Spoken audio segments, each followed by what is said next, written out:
presenting by Deep Music। नमस्कार दोस्तों, नए नए छत्तीसगढ़ी गाने सुनने और देखने के लिए हमारे दीप म्यूजिक चैनल को अभी सब्सक्राइब करें और बेल आइकॉन के बटन को क्लिक करें।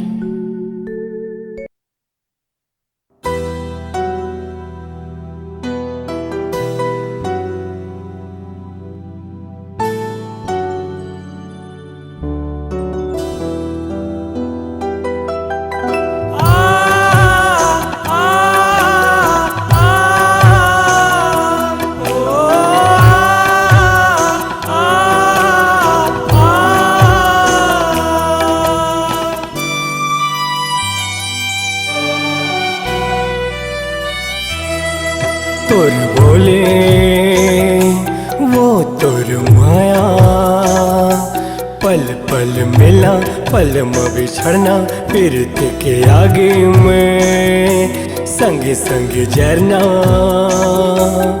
है। सब सुटा हम मोला ने भोलावत वो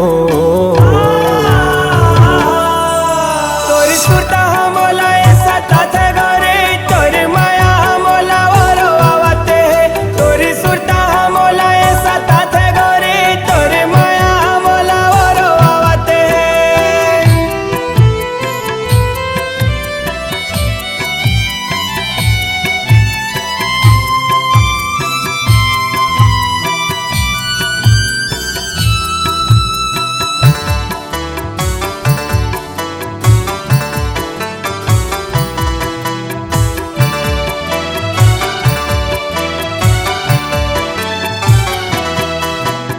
छिन भर के वो माया, जिंदगी भर के होगे सजा, तोर बिना कैसे पाए जिंदगी के रात दा अकेला।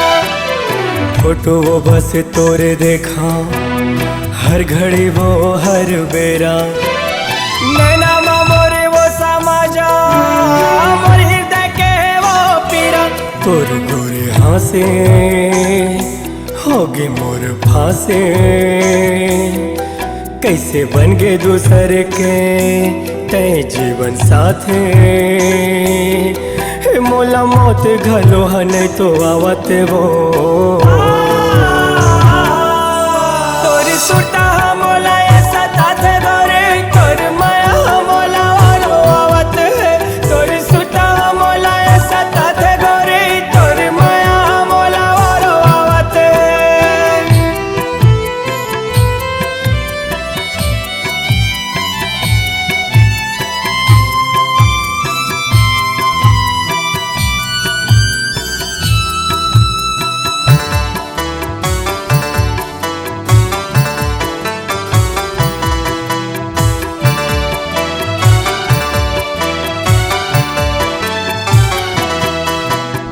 तोर बिना मोर जीने गाने जैसे नदिया बिन पानी, हो गए खत्म अब गोरे मोर माया के कहानी।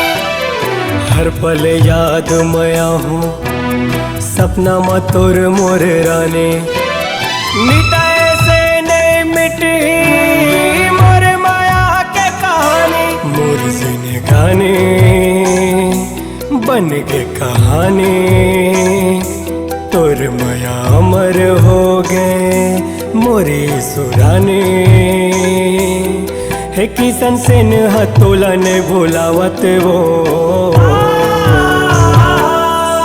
तोर सुटा मोला ऐसा था सु, तोर माया मोला वारो आवते। तोर सुटा मोला ऐसा था सु, तोर माया मोला वारो आवते।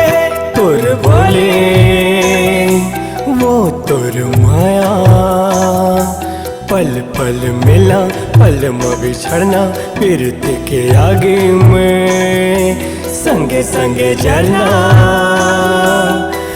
सब सुरता हम मोला ने भोलावत वो तोर सुरता मोला ऐसा था सो, तोर माया मोला वारो आवते।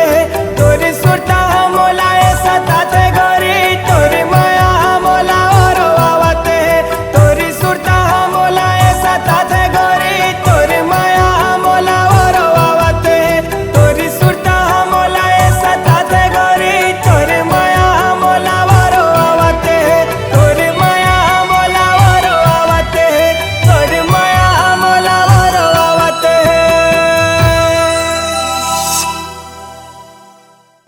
अपने आवाज़ एवं सुमधुर स्वर को एक नई पहचान देने के लिए चले आइए Aradhana audio recording studio, Kabir Dharmanagar, Damakheda. Mobile number 7067046464 9753451493।